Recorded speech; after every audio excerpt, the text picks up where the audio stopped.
Hey everyone. So I wanted to talk today again about forgiveness. Okay. So it's a really difficult idea, this forgiveness thing. But by definition, forgiveness means letting somebody off the hook.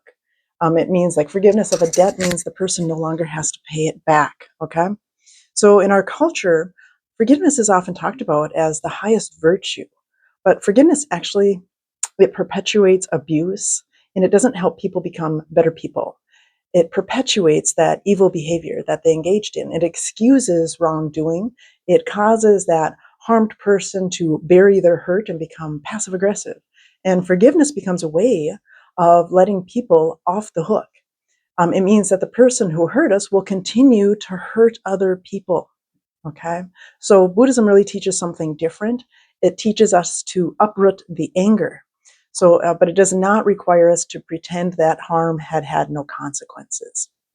The Buddha said that hatred is never appeased by hatred in this world. By love alone is hatred appeased. And that's the Dhammapada, verse 5.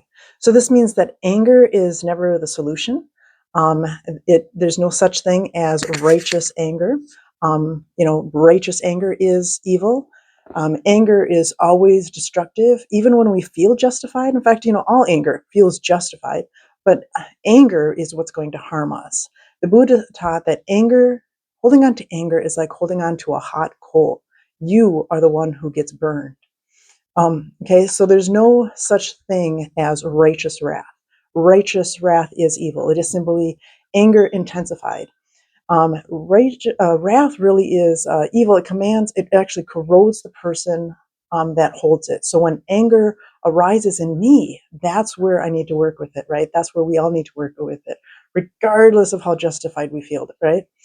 I do not defend it. Do not defend the anger. Recognize that it is the fundamental evil. That is the fundamental evil in the world, is anger itself. And I take responsibility for transforming that anger into love to the person that hurt me. So, but transforming anger into love does not mean forgiving that person that caused the harm. Buddhism does not command us to forgive in the sense of erasing accountability, which is the definition of forgiveness. So instead, it teaches us to cultivate goodwill while still seeing clearly about what has happened. Okay, the Buddha said, "The one who gives up anger, who gives up what he has, is such a one is the one that the world holds dear," and that's Dhammapada 224. So notice, really do not yield to your anger. Speak the truth. Compassion does not require silence or writing off misdeeds. Love does not require pretending something didn't happen. But when somebody has wronged me, I choose this different path, right? I choose to open my heart and to wish them well. And that's the essence of what is called metta in Buddhism, loving kindness. The Buddha described it in this way: may all beings be happy and have peace. And that's in the Metta Sutra. So this is the way to deal with it when somebody has wronged you, right? I wish that the person be well, happy, and have peace, that no harm comes to them, that no difficulties come to them, that they meet only with success, that they also may have the patience, courage, and determination to meet and overcome the inevitable difficulties and failures in life.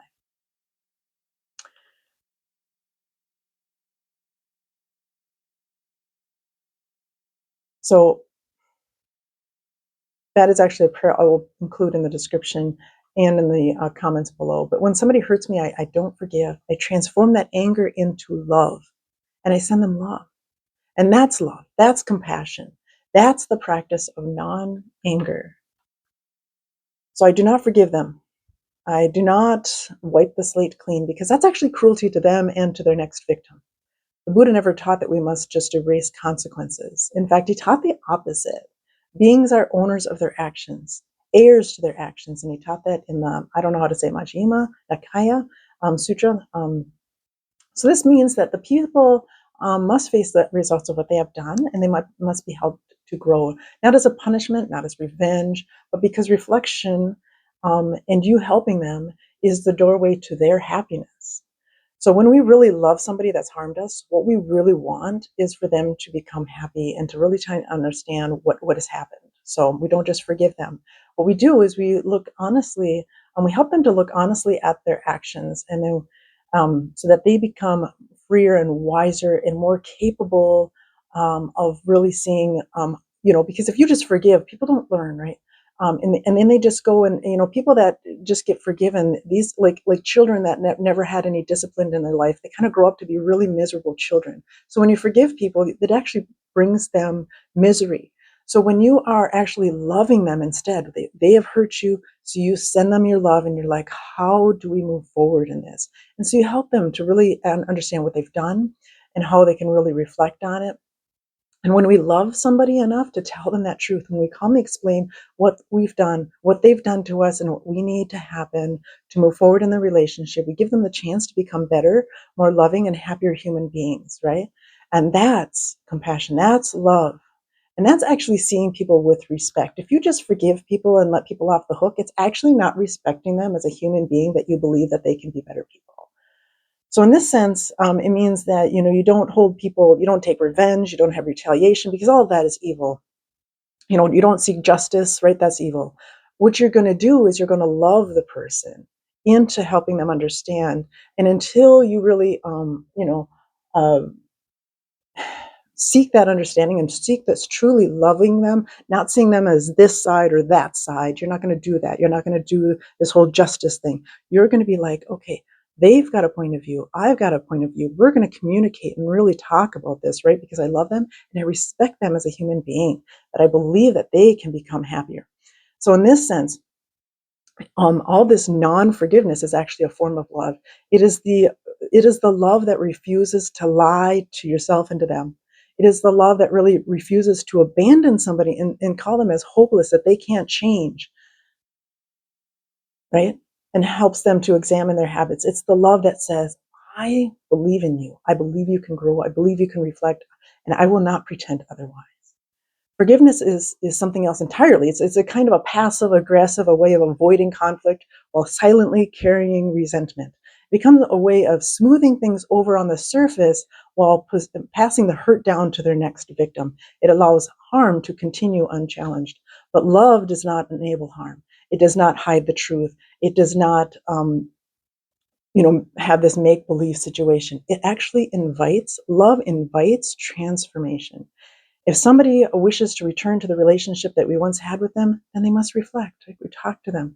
We must take the responsibility and have the courage to have these heart-to-heart conversations with them. We must develop the wisdom and the ability to communicate clearly to have these conversations. We must develop ourselves. Like, how do I communicate this? How do I actually reach this person? I'm not going to just take the cop out and say, oh, they're a narcissist, they can't be reached. I'm going to really dig deep and say, how do I say this in a really good way? Maybe you'll seek a third party, some counseling, and say, I've got this issue. Or maybe you'll go into like Copilot or ChatGPT and say, I have this issue and I really need to talk to this person about this thing that's happened. And I want to know how to communicate this with love about how I feel and what I really need to change, right?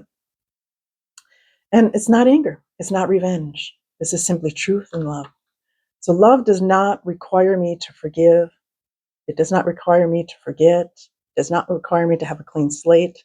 It does not require me to have an excuse. It actually requires me to see clearly, to act with compassion and love and deep respect for the other human being, and to protect the dignity of all involved, including myself and the other person. And this is a path of fierce compassion. It takes so much more courage than any other path. It refuses anger. It refuses to enable harm. It wishes happiness for all beings, especially those who cause the suffering. It causes, it's respecting those people that cause the suffering, that you believe that they have the ability to understand if you have a real respectful conversation, while still it's insisting that they do take responsibility, and you being open and humble and willing to listen.